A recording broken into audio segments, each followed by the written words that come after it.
Now, like any person in the world, of course, you want to know that you are making the right decision in anything that you're doing in life. Yes, you can never be 100% sure, but oftentimes you will try and make sure that you are at least 70 to 85% sure of what you're about to do.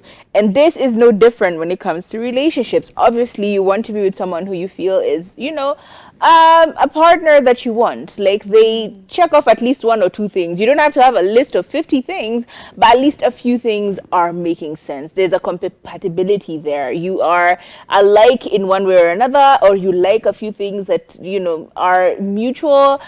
You have the same faith, you have the same something, similarities must be there. And I think that for any partner there is always a deal breaker. So for me, it's very, very vital that you know where your deal breaker is and make it very clear. Like, this is my line, you cannot cross. I will forgive everything else, but I will never forgive this, so that your partner knows, even as they're doing what they're doing in their daily life, that there is a line here that I cannot cross. And I'm actually very curious, what do you have a line, the one thing that's just like a deal breaker for you in your relationship? I think I've always been vocal about this, and that is kindness. You just have to be with somebody who above all else is kind. But the minute you show any form of cruelty, because cruelty takes a lot of intention for you to do something horrible to somebody. So just the first sign of cruelty, and I'm out of there. Because what I've learned is people will progressively do something as long as you allow them to. So it starts with something small, like you were shopping together and apparently he forgot you at the mall and drove off and went home. And you're just like, what do you mean you left me? Or have you had those stories? After that, it becomes one of those stories of, we were arguing on our way home and he told me to get out of the car. And he leaves you on a road at night because he was mad at you. And those small forms of cruelty, trust me, they evolve.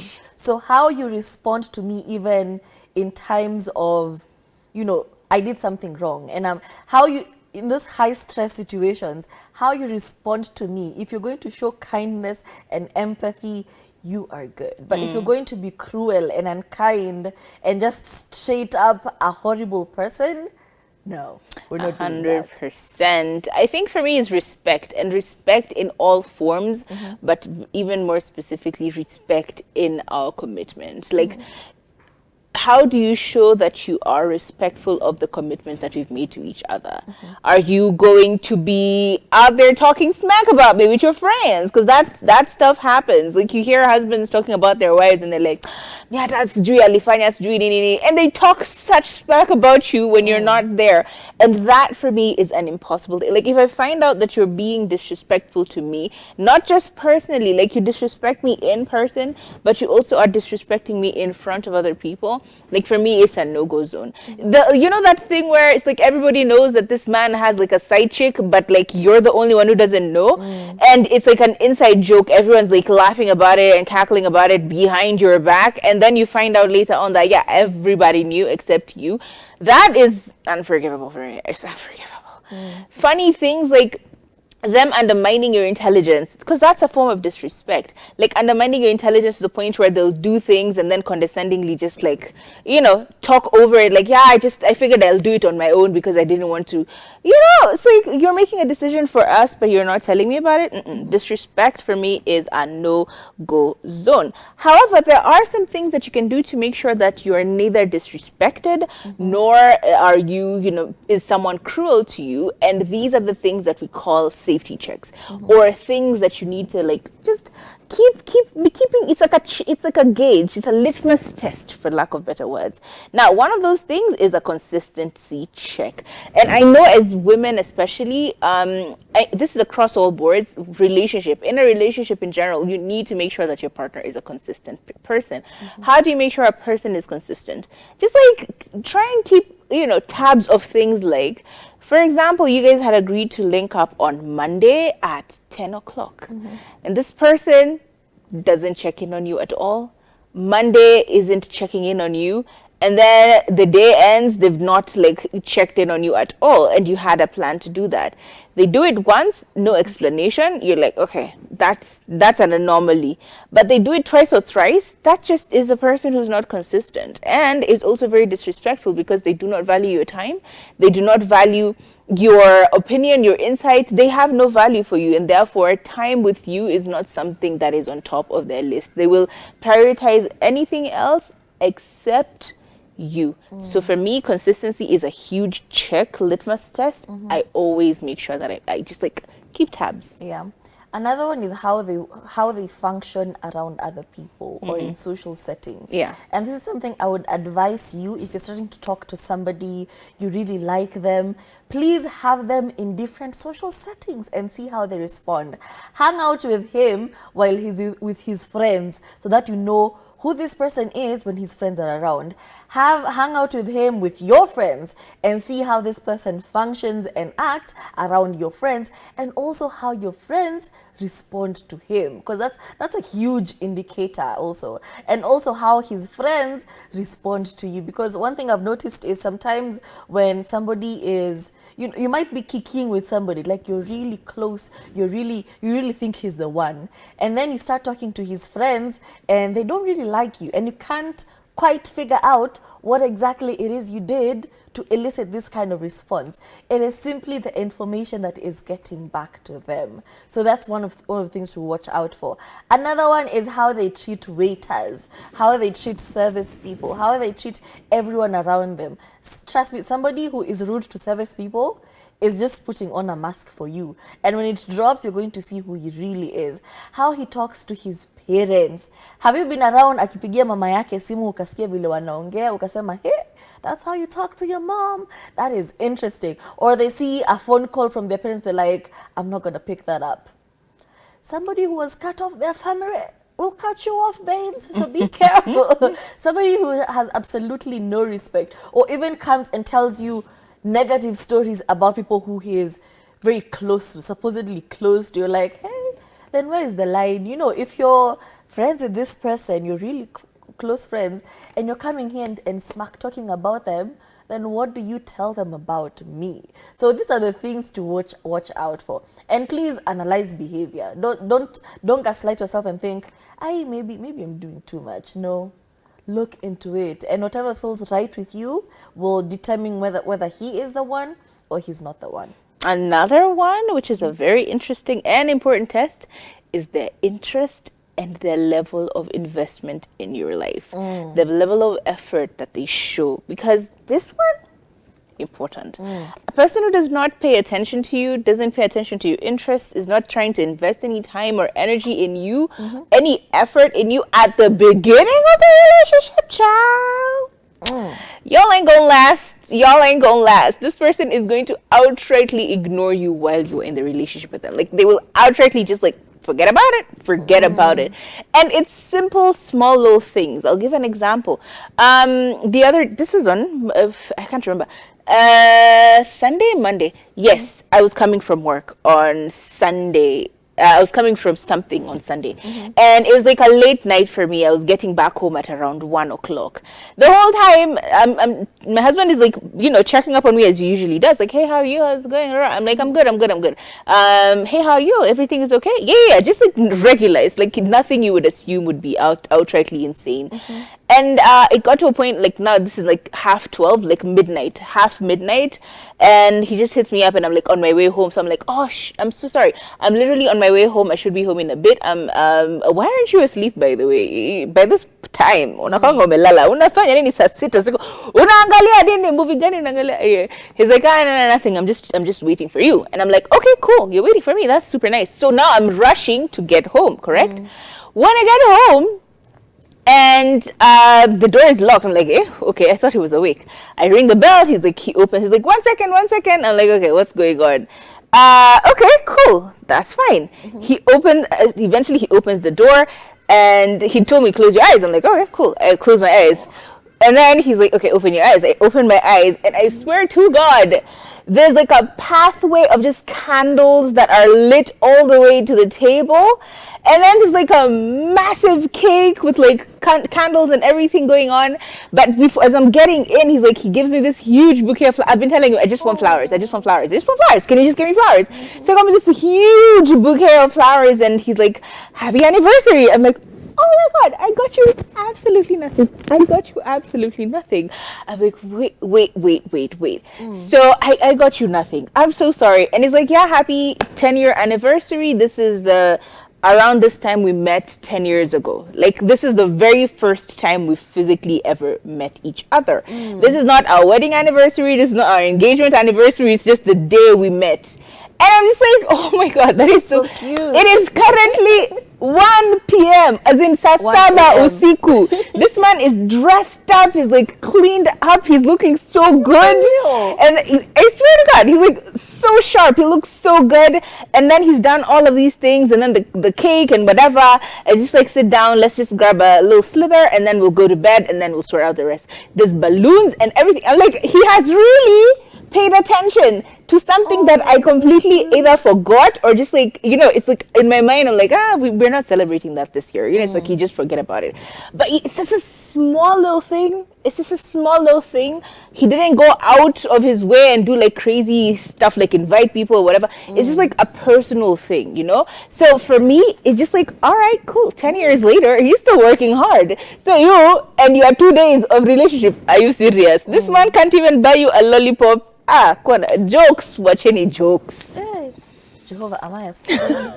Am I a spoon, Lord? When you look at me, am I a potato? Because wow, that is so cute. It is. It's just a random day.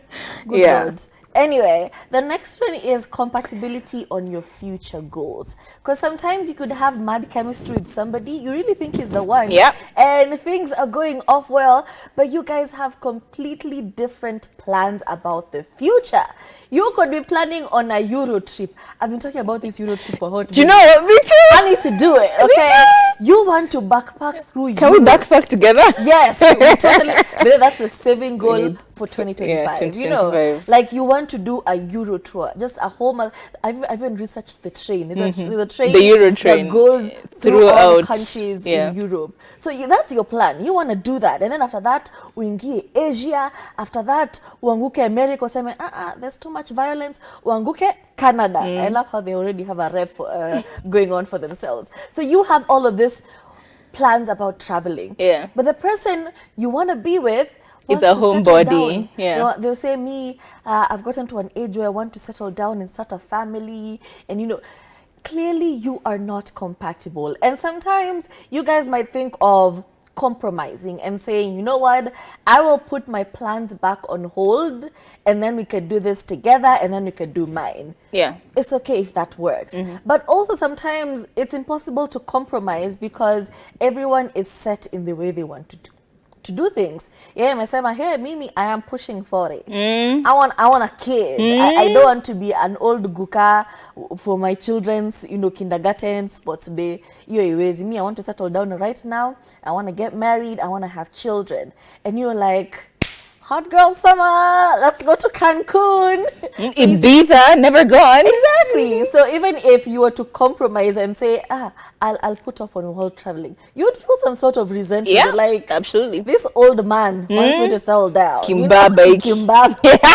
Senior citizen. So if that is the case, if very early on in the relationship you establish that we want very different things, it is actually okay for you to just separate and just be friends. Yeah. Trust. Let's talk about trust, baby. Like, it is seriously a big test when it comes to jealousy and trust. And I know a lot of times we often look at it from a perspective of it's women who get jealous. Like, it's women who get jealous. Have you met? Have we not seen the funny side of our Olympic from Uganda? Yeah. Wait, there's another story I've seen from Nigeria of a 15-year-old girl. I don't even want to get into that. It's just disturbing. But like, I had this one friend who had a very interesting boyfriend. Now, we've gone out. We were outside. We outside. She said she'd get home at I think around 11 or 12. She said midnight, around there. The guy goes, okay, cool, you're going to be here at midnight. Okay, sawa. But by the time we're getting like the taxi to like get to where we're getting to, it's now stretching a little bit. We're now at, 12:15. So we're leaving this joint at like 12:15, which means ain't no way she's gonna get home by 12, as she had said. Anyway, she calls me. She's like, yo, I'm getting a little late, but I'll be there in a bit, right? Yo, what if you get to of that? Massimo's in a, where are you, to the point where she's just like, now, you know what, I'm not going to pick up this call because it makes no difference. Already to Kongong Road, nitafika nyumbani in a bit. Like, come on, 15 minutes, nitakuwa home. Sindo? Wait. Next thing, you know what the guy does? First of all, calls the mom. He's like, I'm looking for this girl, I cannot find her. I've been trying to call her, she's not picking up my calls. So the mom is like in panic. Then after amekata simu ya mama akapigia sister. Hello, I'm looking for your sister. Has she called you? Have you guys spoken? I've been trying to. He's like, no, but let me try and call her. Immediately he hangs up the phone with them. The mom now is calling my friend, right? So the mom is like, yo, wagwan, right? And as the mom is calling, she's getting a call from her sister as well, like while she's on the call with the mom. Guess what happens? My phone rings. I'm like, I don't know this number. I'm like, hello? He's like, I'm looking for so-and-so. Have you seen her? I'm like, bro. Can you, what's going on? Come on. What's going on? So at this point, she's like having to hang up the phone with her mom so that she can talk to her, so that the guy I can give her my phone so this man can hear her voice and be wait. Listen. That is too much. Listen. Now you've made everybody panic. It is middle of the night. Why are you calling my mom in the middle of the night to tell her that you can't find me? Because I didn't pick up 2 calls. Relax. It's not that. Now that's a person you need to stay away from. That's an obsessive person. Like that's not somebody you need to be. Do you know what I mean? Na tukimaliza tafadhali, when you're dating somebody, can you date somebody who can solve problems? Yo. I want to date a problem solver. I think we've seen this thing on the internet where my brain goes shuts off when I'm with my husband or with my boyfriend. Trust me, hata sijuangi tunaenda wapi. Mimi nishike mkono twende. Actually, we're at the airport. I don't know what I'm supposed to do. Nope. I would not know what to do because I have a man. My man is here. Any small minor inconvenience happens in my life, I have to call somebody, be like, hey, please, kifuniko ya mafuta ifunguke. Fanya nini? Because that's safety and that assurance that somebody else got it. Yeah. And it has to be somebody who is okay with being given this responsibility. Because some people are going to be irritated. Yeah, like, very fast. Huwezi fungua hiyo, mimi hata wifi ifanye hivi. I'm like, hey, please, can you call our service provider? The Wi-Fi is not Wi-Fi in the way I want. Please, solve this. Mtu ako na connection. Yani, when you go somewhere, you're not waiting in line with other people. You want to be regular people where unaingia tu express. At a concert, mimi sijawahi lipa ticket ya concert because what is that? What are we doing here? Mtu anajua kukuingiza backstage. Those are the people you wanna date. So very early on in the relationship, if you can determine uko na connection, mshikilie. Connection is important because it's so frustrating. Very true. When somebody cannot problem solve very quickly in their head. It just feels like, so both of us are stranded? What's this? This ain't giving. So Yeah, but like sometimes also shutting down your brain is a joke. Sometimes shutting down, it's like it shuts down completely to the point where you can't even have basic thoughts. You know, you're calling someone, you're stressed.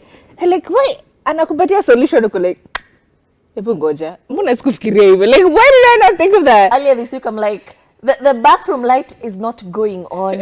I'm switching. I was asked, so did you put in a bulb? I'm like, because it's that key thing, so I can't see inside. So I thought there's a bulb automatically bulb. So I was like, was I supposed to do that? No. Does it come with a bulb already? So I also waited for him to come from work, buy a bulb and put it. That is crazy. But like exactly Imagine that. nipande stool nianguke nivunjike. Exactly that. Sadu. It's like sometimes your brain just does not work at all. Like you have to call for the most minor. You know what? Let me tell you, find yourselves good partners. Find yourself good husbands, because this cannot, you cannot experience this with every man. You cannot experience this with every woman. Y'all need to be like, connected. Yani muko connected to the point where they even know. It's like, what did you forget? Connection. What did you forget now? Okay, fine, go back. Please find yourself a good partner, because in this life, you're choosing a life partner. Can you imagine somebody you're spending the rest of your life with, and you choose a mumu? Okay, uko na jokes. You're going to suffer. Babes. You are going to die early. Utakufa mapema jameni na kurumia. Anyway, that's been our show. If you have any other things that you use as litmus tests, or as tests to see your compatibility or your sustainability or longevity in a relationship with a partner, let us know on @Kathomi. At Tarife. We'll see you tomorrow. Bye.